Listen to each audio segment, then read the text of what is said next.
Twin 88 ulit mga boss. Isang video muna ulit tayo ngayon. Ang ating pag-uusapan ay tungkol dito sa Crown CNSW40. So 400 water na dividing network para sa mga subwoofer natin. So doon ko to ilalagay sa MCB na binili ko sa Shopee. So doon sa request ng isa nating viewer na i-actual ko yung dividing network na sukatan pag may load na speaker, kung nagbabago ba. So yun yung mga malalaman natin ngayon. And kung maganda bang mag-filter ng mid and high frequency itong dividing network na to. Doon sa mga dati na sa channel, meron tayo kasing dalawang sinubukan from Indonesia na subwoofer dividing network at ayos naman. Yun ang nakakabit ko sa akin D12. So gagamitin natin mamaya sa pag-test noong dividing network na yon ay itong GX3 Pro. Nalobat yung aking digital meter, so analog tester gagamitin natin. At syempre yung MCB box. You are watching Twin 88 channel.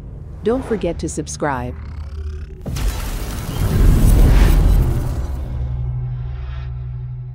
Ito na yung request ng ating isang viewer. So ito yung gagamitin kong speaker para doon sa actual na pagsusukat. Meron tong 4 ohms. Advertise siya sa 4 ohms. So hindi naman laging eksakto yon na nagagawa ng manufacturer. So tingnan natin ang kanyang, ito yung wire na to nakakabit dito sa speaker na to. So, tingnan natin, makikita natin sa multimeter yan kung ilan. Oops, bago pala natin. So, ang setting ng multimeter natin ay nasa times 1. So, doon tayo titingin sa pinakataas na yan. So, from 0, pataas. Tapos, pag gagamit kayo ng analog, make sure na i-calibrate nyo muna. Ayan, dapat na doon siya sa 0 na yan. Parang sobra pa nga. Hindi, ayan. So, sukatan natin muna itong speaker. Kung ilan nga. Ay, lumapat. So, yan, 4 ohms. Pansin nyo doon. Nasa 4 siya. Yan. Ngayon, ikakabit ko to dito sa output. Tapos dito tayo kukuha ng sukat kung makaka-apekto to. Kasi theoretically meron tong resistance. Ito ating inductor. So tingnan natin kung makaka-apekto, kung malayo ba yung magiging impedance ng ating speaker system. So hihinang ko lang. So ngayon nakahinang na yung ating speaker dito sa dividing network na to. Tingnan natin kung may pinagbago ba ang kanyang resistance. Kung malaki ang pinagbago. Teka lang, hindi na marunong mag-chopsticks.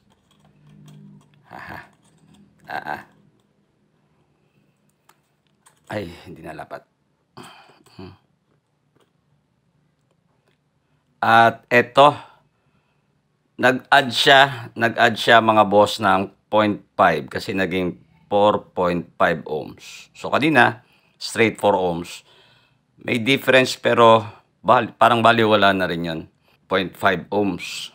So, may konting diferensya, may konting dinagdag, pero 0.5 lang. So, kabit ko na to.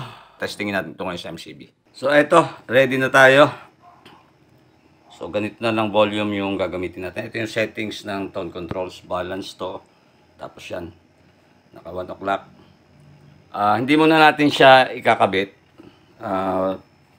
Sa unang part ng test natin ay direkta muna itong MCB box dito sa ating GX3UB Pro. Ito yung tunog niya. Medyo lalayo-layo ako ng konti para hindi overmode.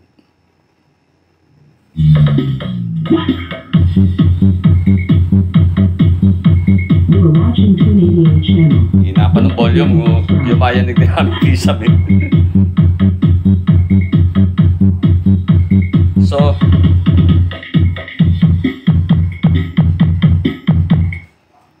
So yun ang tunog niya mga boss pag rekta.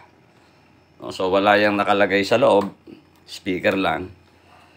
Yun yung kanyang tunog. So gamitan natin ng passive na crossover. Ito, kakabit ko lang. So ngayon sa part na to ng video mga boss, nakakabit na itong ating crown na crossover. So galing sa output nitong amplifier, pumunta dito sa input ng passive crossover. At yung output naman ang idiniretso natin dito sa speaker. So kung kanina, parang may naririnig tayong boses, dapat wala naman tweeter yan, walang sadyang bass box lang. So dapat mapilter niya yung nagsalita kanina. Kung matatandaan nyo kanina sa video, parang may nagsalita, no? Dapat hindi natin siya marinig ngayon. Malalaman natin na effective nga mag-filter itong crossover na to. So play lang. Nay. Sana marinig yung marinig yung rattle ng kisame. So yun, lumampas na dun sa portion na may nagsalita. So naalis niya yon. And solid na solid ang bass mga boss. Tigas.